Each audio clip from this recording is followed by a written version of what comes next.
What's going on, everybody, and welcome back to another video. So phase 2 just kind of launched early. The only thing we can't do is level up to 40, but all of the phase 2 updates are currently in the game, including someone already finding a phase 2 rune. Yes, Spell Frostbolt has been found. There is a mage with Spell Frostbolt. Since this finding, though, Blizzard has decided to pretty much get all of that out, so you can no longer go find Spell Frostbolt or all of the Quality of Life books. People were finding those as well in Scarlet Monastery.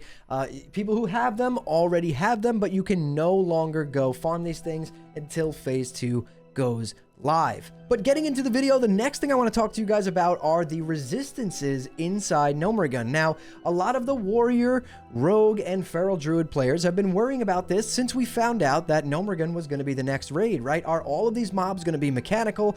Are they going to be completely immune to bleeds and poisons? Well, the answer comes from the Comeback Kids interview with the devs, and the way they answered it is phenomenal. Let's take a look. Sure. So I think it's safe to say nothing will be outright immune to like bleeds and poisons and stuff like that. However, there will be likely additional resistance. It will certainly not be as punishing as BFD was to casters early on. That was probably too punishing, and we learned some lessons there. But yeah, I mean, we want to keep it thematic. Bosses having resistances is a very vanilla mechanic, and that's something we do want to keep thematic, but I don't think it's going to make a ton of difference in the long run to most classes, so I wouldn't stress about it too much, but there'll be a little something. So this is great news. Basically, nothing in there is going to be completely immune to bleeds and poisons. It's going to be more of like a BFD situation, right? Like in the beginning, Kelris was super resistant to spell damage and had a lot of magic resist, and basically what they did was tune that down so casters had a fighting chance there. And obviously Gamura has a ton of armor, so the fight is kind of rough if you're melee or physical DPS. So I would expect it to be more like that, right? Nothing in there will be completely immune to bleeds and poisons, and your warriors, rogues, and feral druids will still be able to pump. On to the next order of business here. I decided to log in after maintenance and go searching around Stranglethorn, and what do you know? I found the PvP reward vendor. He's located at the Gurabashi Arena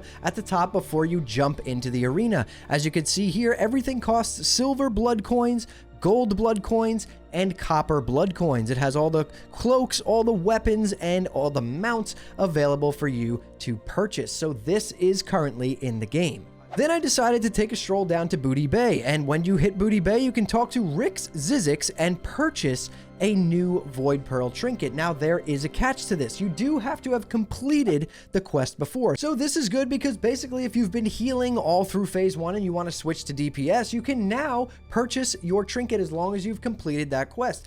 The catch is that you also have to delete or vendor the trinket that you currently have because it is a unique item. So you will not be able to purchase another one of these Void Pearl trinkets if you have one equipped on your character or in your inventory. Now, these trinkets do cost 75 gold, which I think is a bit pricey for this trinket. However, I do feel like Blizzard is trying to find gold sinks to kind of help balance out the economy now that GDKPs are going to be banned. Moving on to the next order of business, mount prices have been updated since maintenance ended.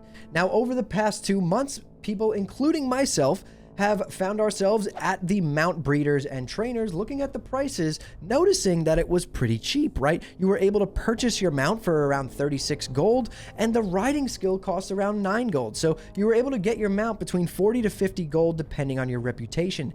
This is no longer the case, and it has gone back to normal. Depending on your reputation, your mount prices are going to be somewhere in the realm of 72 gold to purchase the actual mount, and then your riding training is going to be around 18 gold, making the total cost for your level 40 mount be around 90 to 100 gold, again, depending on your reputation. So I'm not sure if this was a mistake that it was cheap originally, or if this was implemented and then they went back on it, but either way, just keep in mind that you're going to have to save up 90 to 100 gold for your level 40 mount. On to the next topic. This is a pretty controversial one: waylaid supply crates and stacking them.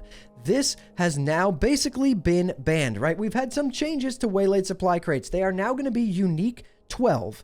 So you're going to be able to hold up to 12 waylaid supply crates in your inventory. You are no longer going to be able to turn in unfilled crates, and also the level 25 crates that you are stacking right now, and a lot of people are doing this, they have 80, 90, 100 plus crates filled, waiting to be turned in. They will not give you experience. We got some clarification on this last night, and a lot of people are pretty upset about this because they spent so much time farming these and then also spent gold to fill them.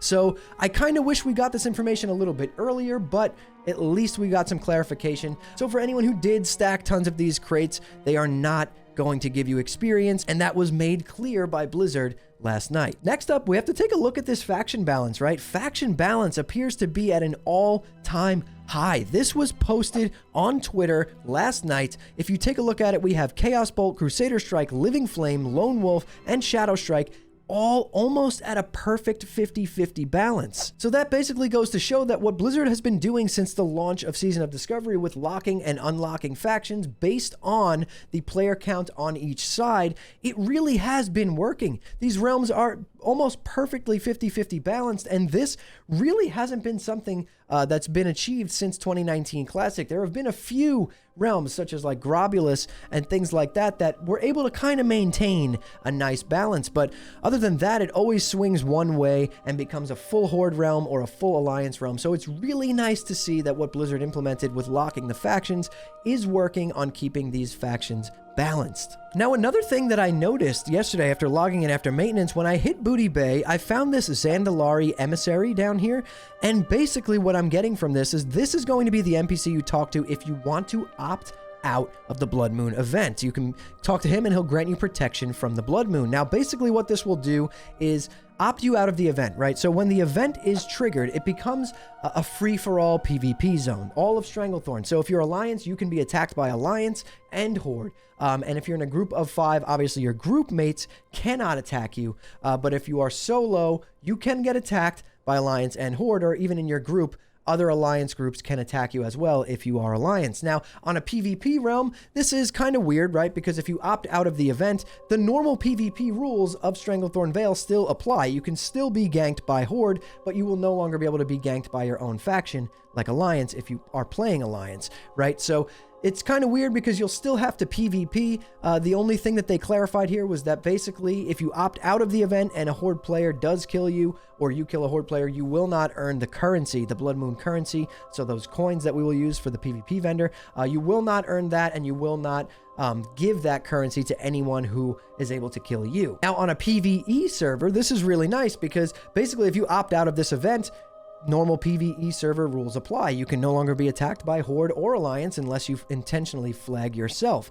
So it's a nice thing to have in there for people who just don't want to participate in the event. However, I do think it's definitely geared more towards PvE realms, because if you're going to be in Stranglethorn anyway on a PvP realm, I don't see why you would opt out of this. I mean, it will make it a little bit easier not having your own faction be able to hunt you down and kill you, obviously, but you still will have to fight your opposing faction. And, you know, people are going to see you and they're going on with the event. They're going to want to kill you either way, whether they get rewards or currency or not, right? So that's a good thing in there for people, especially on PvE realms, who want to just opt out of the event. Now, next, I decided to hop on one of my alts and check out, you know, I was going to do some grinding on my mage, see if I can get to 25 before Phase 2 launches. And what do you know? The XP buff is already in the game as well. Discoverer's Delight. It's a 50% experience buff that is pretty much for everything, for mob grinding, for quests. You're just gaining 50% increased experience from everything that you do. So if you're trying to finish an alt before Phase 2 officially launches on Thursday, make sure you hop on right now. The XP buff is live in the game and you can take advantage of it for the next couple of days. Now, the last thing I want to talk to you guys about, again, comes from the Comeback Kids interview with the devs. And this has been a question that's been on everyone's mind since the beginning of Season of Discovery. And that question was, what happens to our characters at the end of Season of Discovery? Now let's take a look at the developers' answers. So this is kind of a difficult question to answer for a lot of reasons. I think it's safe to say we likely won't go take your characters to like a strictly no changes original WoW world.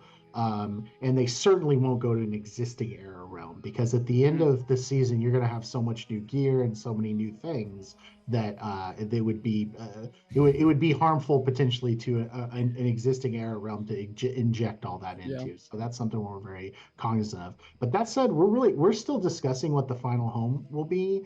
Will it maybe be some sort of evergreen version of Season of Discovery? Will it be a new environment entirely that is somewhere between Season of Discovery and Era? I think that the overall goal is to make sure you end up someplace cool, someplace interesting. And hard to say what that specifically will be right now, but we're pretty committed to making sure you end up in a good place.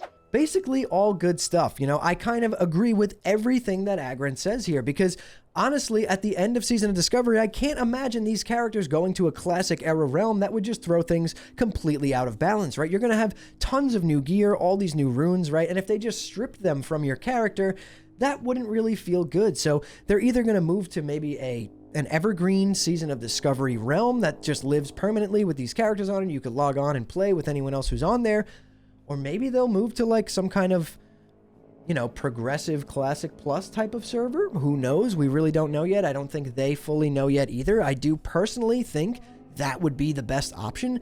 Just basically turn it into Classic Plus, keep it going, and make it some kind of progressive realm, right? Where every once in a while we get some new content updates. Everyone logs back onto their Classic Plus characters and does the new content. I honestly think it would be hugely popular. Or just put us on an evergreen Season of Discovery realm and then I guess release a new season. But yeah, guys, tons of stuff. I'm so excited for Phase 2 to launch. I can't wait to get on and start leveling tomorrow.